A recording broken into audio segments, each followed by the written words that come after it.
Hello friends. Now in the lab I have discussed with you about the working principle of VCR refrigeration cycle, where we could learn something about how exactly a domestic refrigerator works and what exactly we are going to learn in the experimentation of refrigeration. Okay, if you remember, we have studied about the performance test on the VCR refrigeration system. Okay, so in that we come across a parameter called as COP, which is a performance parameter. We define it as coefficient of performance.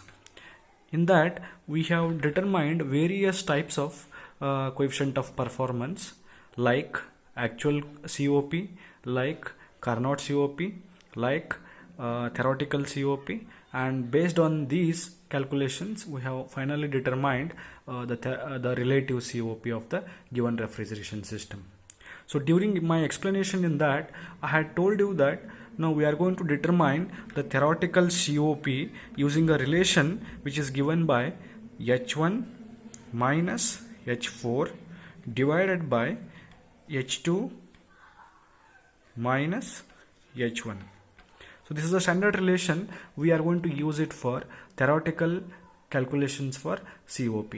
Okay, where H1 minus H4 represents the energy that is being absorbed by the refrigerant when it passes through the evaporator. Okay, whereas H2 minus H1 represents the compressor work input that is required in order to achieve the refrigerating effect. And I told you that these are the enthalpies which we are going to get, whose values we are going to get it by using the pH chart. Okay, so before I explain you how to read the pH chart so as to get all of these enthalpies, let me tell you something about the theoretical pH chart. Okay, so whenever a refrigerator basically when it works on theoretical VCR cycle. In general, what I mean to tell is theoretical cycle means it's an ideal cycle. So when all the process in a given cycle, if they all are ideal process, then that cycle can be said as ideal cycle. So whatever the performance we get from that ideal cycle, we call it as the theoretical performance parameters. Okay, so here I am showing you a graph or a chart which is pressure versus enthalpy of a given refrigerant. So the refrigerant that we are using here in our experiment is called as the R134a. So this is a refrigerant what we are using. Okay, now as we already know, since there are 4 different components in a refrigerator, so the refrigerant is made to flow through all the 4 different components, thereby it will complete one cycle. Okay, so that cycle which is can be drawn by using this pH diagram. You can see this. So let me name the process like this: process 4 to 1. Okay, I am explaining you the theoretical cycle. So process 4 to 1 is a constant pressure heat addition process, okay, for the refrigerant in the evaporator. So the refrigerant will evaporate when it flows from 0.4 to 0.1, that is into the evaporator. So it's a constant pressure heat addition to the refrigerant. So this line we can draw. 4 to 1 is a heat addition process in the evaporator. Now once this heat is been gained by the refrigerant, let us say the amount of heat gained by the refrigerant as Q2, so that the liquid form of the refrigerant is converted to saturated liquid. It is going to convert into saturated vapor, because the point I am showing it on a saturated vapor line. Okay, so this point after evaporation of the refrigerant we call it as saturated vapor, okay, at a pressure P1. Now next process is that is compression process. So process 1 to 2, you can see the refrigerant which is in vapor form, that is saturated vapor, is made to flow through the compressor. Thereby the compression of the refrigerant occurs. So you can see process 1 to 2 in this diagram. The dry vapor of the refrigerant will convert into superheated vapor. So this point represents the superheated state of the refrigerant. Okay, so that is a compression process.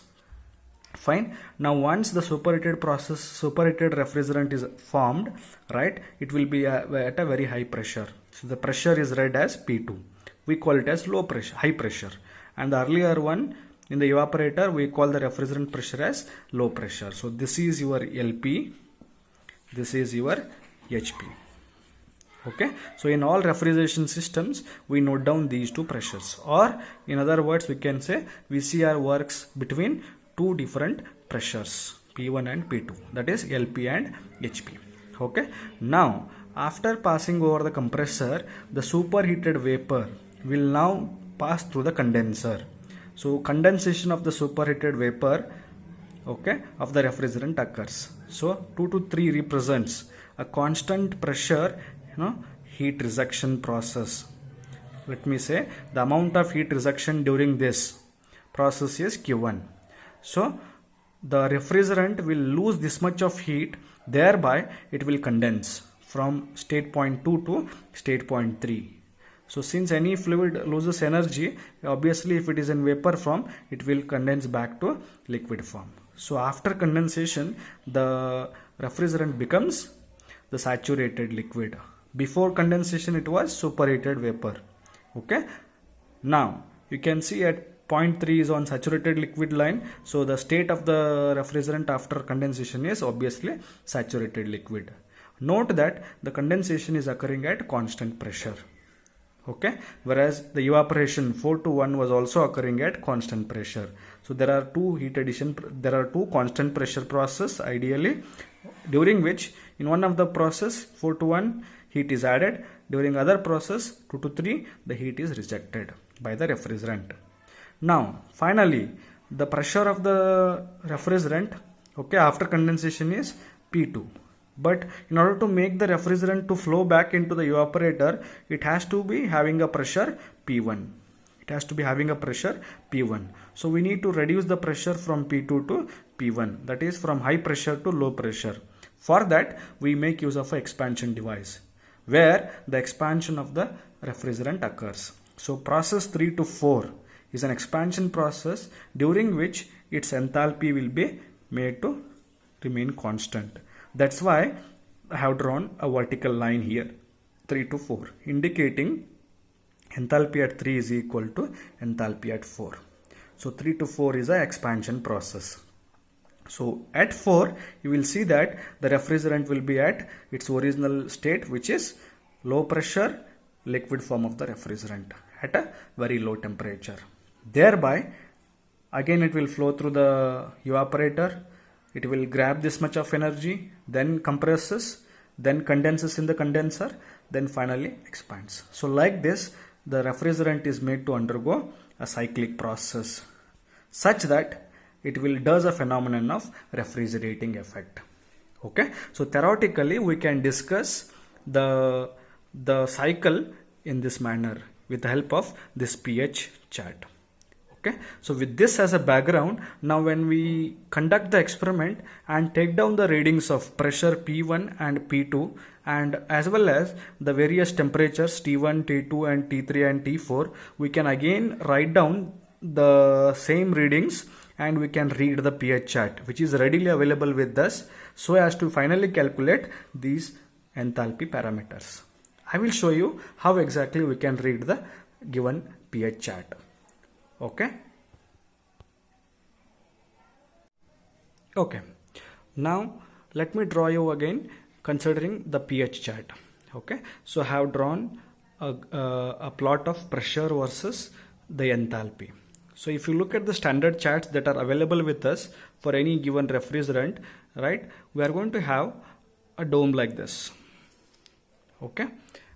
It is a saturated dome. So this part is saturated liquid line. This part is called as saturated vapor line. So this is our critical point. So we know all these things with the help of our pure substance understanding. Okay. So now, as we already know, by experimentation in the refrigerator, we have noted down the values of P1. We have noted down the values of P2. P1 is a low pressure and P2 is a high pressure value. Okay. Along with that, we have also noted down temperatures T1, T2, then T3, then T4. So these all are the parameters we have already noted down. So using these parameters, right, we shall now locate different points of a refrigerant when it flows through different components, and accordingly we shall measure the enthalpy of the given refrigerant at different points. Let us see how we can do it. So in this pH chart, what we have already have it. Okay, so we have the pressure lines like this. Okay, so we can draw the pressure lines. Let us say now the pressure P1 which is measured. Let me take some values. Pressure P1 measured is, let us say it is 5 bar, what we have got. Now similarly pressure P2, let us say it is 11 bar. So the readings what we get, say they are like this. Now when we refer the chart, right, you are going to have the pressure values like this, from some 0 to some 15 to 20 bars. Okay, now looking at P1 pressure 5 bar, I will, let us say this is P1 which reads as 5 bar. Now I'll draw one horizontal line like this representing P1. Okay, so just before I have discussed with you about the pH chart for a theoretical cycle. So this low pressure line which touches the saturated vapor line in this point.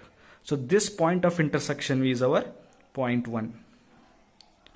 Okay, so once you locate this point, just go down vertically and you can note down the value of enthalpy, which is nothing but it is our H1. So here the values of H1, H will be mentioned in the chart, standard chart. Okay, I repeat again. So knowing the value of pressure P1, you draw one horizontal line on the chart where it touches the saturated vapor line. That is the point of intersection is your point 1. Go vertically downward, it will give us the value of H1. I hope the enthalpy at 1 is obtained. Now moving on. Similarly, knowing the pressure, high pressure as 11 bar, again I'll identify 11 bar here, somewhere here. So I'll write it as 11 bar.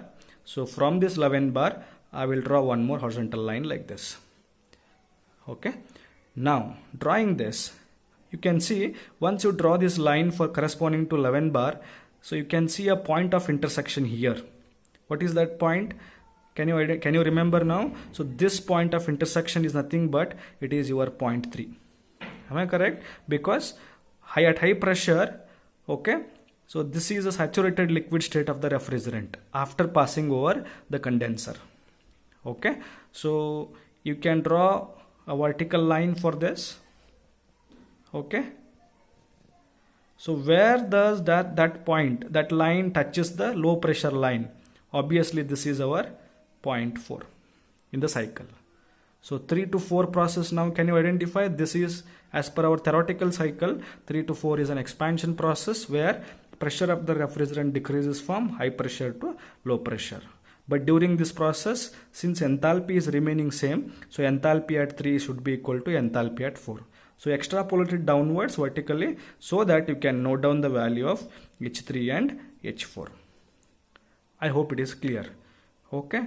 Now you got to know the value of H1, you got to know the value of H3, you also got to know the value of H4. So we are only left with the noting down of H2, which is the enthalpy of the refrigerant after being compressed. So point 2 represents the enthalpy of the refrigerant after compression in the compressor. Okay, so as we know from our basics, by studying the theoretical cycle, we know that after compression the refrigerant should be superheated. So whenever we come across a superheated state, you'll always see that state point should be outside the dome. Now we already know after compression the pressure is P2. I have drawn a line. So your point 2 should somewhere come in between this point and this region. It may come here, it may come here, it may come here. No, it can come anywhere in this line.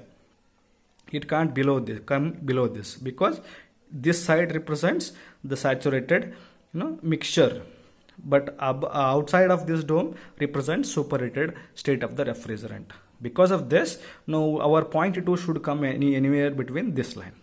So how to identify exactly where the point 2 is? For that, what we do is at state point 2 we have also noted down temperature T2. We have also noted down temperature T2. So in the same chart, you will also have the temperature lines. Okay, the temperature lines will be something like this, okay. The temperature lines are something like this. So what you do is, looking at the value of temperature at 2, if I take it as say 45 degrees Celsius, if I take point T2 as 45 degrees Celsius, this as 45 degrees Celsius. So knowing T2 as 45 degrees Celsius, identify the line corresponding to 45 degrees Celsius. Say it will come like this. The identified line is somewhere like this. So this is our T2, which is 45 degrees Celsius. So look at this. You have drawn already the high pressure line, horizontal line, okay, and you also identified the temperature line corresponding to 45 degrees Celsius. You can understand they will meet at a common point. See, can you see this? At this point they will meet. So this point of intersection is nothing but it is your point 2. Okay, so just join point 1 and 2. Okay, just join 1 and 2. This point 2 is what is our point after being compressed, the state of the refrigerant after being compressed. So once you identify this, just go downward vertically, and where it touches the x-axis, that will be your point 2. That is, it will give us the reading of H2. So that completes our cycle. You can see this 4 to 1, then 1 to 2, then 2 to 3, then 3 to 4, which I had discussed earlier in the concept of theoretical cycle. So like this, we shall identify point 1, point 2, point 3 and point 4. So locating 1, 3 and 4 is very simple. With help of these two pressure readings, directly draw two horizontal lines and you can note down the corresponding values of enthalpies. But only thing we need to understand here is how to identify point 2. So I repeat again quickly. So point 2 is located by drawing a pressure line horizontally like this, then noting down the temperature at point 2 after compression, identify the temperature line like this. So where does that temperature line meets the pressure line, high pressure line, that will be the point of intersection, and that point represents point 2. So from that you can go read vertically downward and you can check the value of H2. So this is how we shall calculate or read the values of enthalpies H1, H2, H3 and H4, and finally substitute them in the values of COP and calculate the value of theoretical COP. Okay, I hope you have understood how to read the pH chart. Okay, note that the pH chart, they are readily available with us for varying pressures as well as for varying temperatures. Okay, so depending on our experimentation and noting down the values, accordingly we choose the pressure lines and accordingly we choose the temperature lines to understand and to draw the cycle. Thereby enthalpies can be determined. Okay, thank you.